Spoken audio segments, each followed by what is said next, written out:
Anxiety. Turtle hiding in shell illustration are worries, fears, or panic attacks making it hard to function or enjoy life? Learn about the various types of anxiety disorders and their symptoms, and what you can do to take back control and regain your peace of mind. Coronavirus anxiety, coping with stress, fear, and uncertainty. Fears about COVID-19 can take an emotional toll, especially if you're already living with an anxiety disorder. But you're not powerless. These tips can help you get through this stressful time. 1. Understanding your anxiety. It's a frightening time. We're in the midst of a worldwide pandemic, with cities and even entire countries shutting down. Some of us are in areas that have already been affected by coronavirus. Others are bracing for what may come. And all of us are watching the headlines and wondering, what is going to happen next? For many people, the uncertainty surrounding coronavirus is the hardest thing to handle. We don't know how exactly we'll be impacted or how bad things might get. And that makes it all too easy to catastrophize and spiral out into overwhelming dread and panic. But there are many things you can do, even in the face of this unique crisis, to manage your anxiety and fears. Stay informed, but don't obsessively check the news. It's vital to stay informed, particularly about what's happening in your community, so you can follow advised safety precautions and do your part to slow the spread of coronavirus. But there's a lot of misinformation going around, as well as sensationalistic coverage that only feeds into fear. It's important to be discerning about what you read and watch. Stick to trustworthy sources such as the CDC, the World Health Organization, and your local public health authorities. Limit how often you check for updates. Constant monitoring of news and social media feeds can quickly turn compulsive and counterproductive, fueling anxiety rather than easing it. The limit is different for everyone, so pay attention to how you're feeling and adjust accordingly. Step away from media if you start feeling overwhelmed. If anxiety is an ongoing issue, consider limiting your media consumption to a specific time frame and time of day, e.g. 30 minutes each evening at 6 p.m. Ask someone reliable to share important updates. If you'd feel better avoiding media entirely, ask someone you trust to pass along any major updates you need to know about. Be careful what you share. Do your best to verify information before passing it on. Snopes Coronavirus Collection is one place to start. We all need to do our part to avoid spreading rumors and creating unnecessary panic. 2. Focus on the things you can control. We're in a time of massive upheaval. There are so many things outside of our control, including how long the pandemic lasts, how other people behave, and what's going to happen in our communities. That's a tough thing to accept, and so many of us respond by endlessly searching the internet for answers and thinking over all the different scenarios that might happen. But as long as we're focusing on questions with unknowable answers and circumstances outside of our personal control, this strategy will get us nowhere, aside from feeling drained, anxious, and overwhelmed. When you feel yourself getting caught up in fear of what might happen, try to shift your focus to things you can control. For example, you can't control how severe the coronavirus outbreak is in your city or town, but you can take steps to reduce your own personal risk and the risk you'll unknowingly spread it to others, such as washing your hands frequently for at least 20 seconds with soap and water or a hand sanitizer that contains at least 60% alcohol. Avoiding touching your face, particularly your eyes, nose, and mouth. Staying home as much as possible, even if you don't feel sick. Avoiding crowds and gatherings of 10 or more people. Avoiding all non-essential shopping and travel. Keeping 6 feet of distance between yourself and others when out. Getting plenty of sleep, which helps support your immune system. Following all recommendations from health authorities. 3. Plan for what you can. It's natural to be concerned about what may happen if your workplace closes, your children have to stay home from school, you or someone you love gets sick, or you have to self-quarantine. While these possibilities can be scary to think about, being proactive can help relieve at least some of the anxiety. Write down specific worries you have about how coronavirus may disrupt your life. If you start feeling overwhelmed, take a break. Make a list of all the possible solutions you can think of. Try not to get too hung up on perfect options. Include whatever comes to mind that could help you get by. Focus on concrete things you can problem solve or change, rather than circumstances beyond your control. After you've evaluated your options, draw up a plan of action.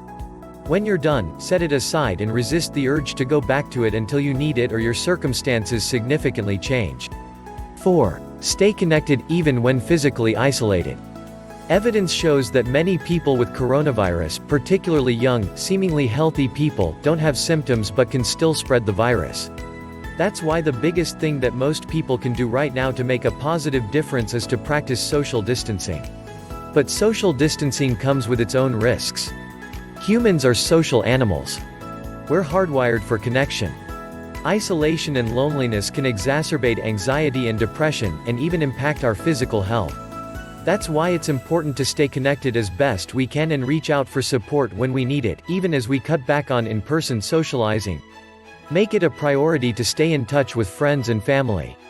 If you tend to withdraw when depressed or anxious, think about scheduling regular phone, chat, or Skype dates to counteract that tendency. While in-person visits are limited, substitute video chatting if you're able. Face-to-face contact is like a vitamin for your mental health, reducing your risk of depression and helping ease stress and anxiety. Social media can be a powerful tool, not only for connecting with friends, family, and acquaintances, but for feeling connected in a greater sense to our communities, country, and the world. It reminds us we're not alone. That said, be mindful of how social media is making you feel. Don't hesitate to mute keywords or people who are exacerbating your anxiety. And log off if it's making you feel worse. Don't let coronavirus dominate every conversation. It's important to take breaks from stressful thoughts about the pandemic to simply enjoy each other's company, to laugh, share stories, and focus on other things going on in our lives.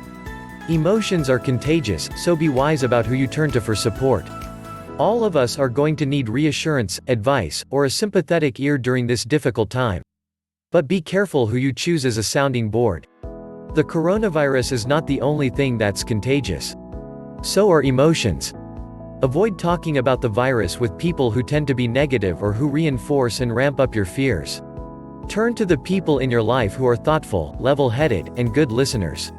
If you don't have someone you trust to turn to, apps such as 7 Cups are a good resource for free, emotional support. Take care of your body and spirit. This is an extraordinarily trying time, and all the tried and true stress management strategies apply, such as eating healthy meals, getting plenty of sleep, and meditating. Beyond that, here are some tips for practicing self-care in the face of the unique disruptions caused by the coronavirus. Be kind to yourself. Go easy on yourself if you're experiencing more depression or anxiety than usual. You're not alone in your struggles. Maintain a routine as best you can. Even if you're stuck at home, try to stick to your regular sleep, school, meal, or work schedule. This can help you maintain a sense of normalcy. Take time out for activities you enjoy. Read a good book, watch a comedy, play a fun board or video game, make something, whether it's a new recipe, a craft, or a piece of art. It doesn't matter what you do, as long as it takes you out of your worries. Get out in nature, if possible. Sunshine and fresh air will do you good. Even a walk around your neighborhood can make you feel better. Just be sure to avoid crowds, keep your distance from people you encounter, and obey restrictions in your area. Find ways to exercise. Staying active will help you release anxiety, relieve stress, and manage your mood. While the gym and group classes are out, you can still cycle, hike, or walk. Or if you're stuck at home, look online for exercise videos you can follow. There are many things you can do even without equipment, such as yoga and exercises that use your own body weight. Avoid self-medicating. Be careful that you're not using alcohol or other substances to deal with anxiety or depression. If you tend to overdo it in the best of times, it may be a good idea to avoid for now. Take up a relaxation practice. When stressors throw your nervous system out of balance, relaxation techniques such as deep breathing, meditation, and yoga can bring you back into a state of equilibrium. Regular practice delivers the greatest benefits, so see if you can set aside even a little time every day. Help others, it will make you feel better. At times like this, it's easy to get caught up in your own fears and concerns. But amid all the stories of people fighting over rolls of toilet paper or lining up outside gun stores to arm themselves, it's important to take a breath and remember that we're all in this together. As a quote circulating in Italy reminds us, we're standing far apart now so we can embrace each other later. It's no coincidence that those who focus on others in need and support their communities, especially during times of crises, tend to be happier and healthier than those who act selfishly. Helping others not only makes a difference to your community, and even to the wider world at this time, it can also support your own mental health and well-being. Much of the anguish accompanying this pandemic stems from feeling powerless. Doing kind and helpful acts for others can help you regain a sense of control over your life, as well as adding meaning and purpose. Even when you're self-isolating or maintaining social distance, there's still plenty you can do to help others. Follow guidelines for preventing the spread of the virus. Even if you're not in a high-risk group, staying at home, washing your hands frequently, and avoiding contact with others can help save the lives of the most vulnerable in your community and prevent overburdening the healthcare system. Reach out to others in need. If you know people in your community who are isolated, particularly the elderly or disabled, you can still offer support. Perhaps an older neighbor needs help with groceries or fulfilling a prescription? You can always leave packages on their doorstep to avoid direct contact. Or maybe they just need to hear a friendly, reassuring voice over the phone. Many local social media groups can help put you in touch with vulnerable people in your area. Donate to food banks. Panic buying and hoarding have not only left grocery store shelves stripped bare but have also drastically reduced supplies to food banks. You can help older adults, low-income families, and others in need by donating food or cash. Be a calming influence. If friends or loved ones are panicking, try to help them gain some perspective on the situation. Instead of scaremongering or giving credence to false rumors, refer them to reputable news sources. Being a positive, uplifting influence in these anxious times can help you feel better about your own situation too. Be kind to others. An infectious disease is not connected to any racial or ethnic group, so speak up if you hear negative stereotypes that only promote prejudice. With the right outlook and intentions, we can all ensure that kindness and charity spread throughout our communities even faster than this virus. Thanks for watching. If you like the video, give a thumbs up. And share it with your friends. For more healthy tips, subscribe to the channel.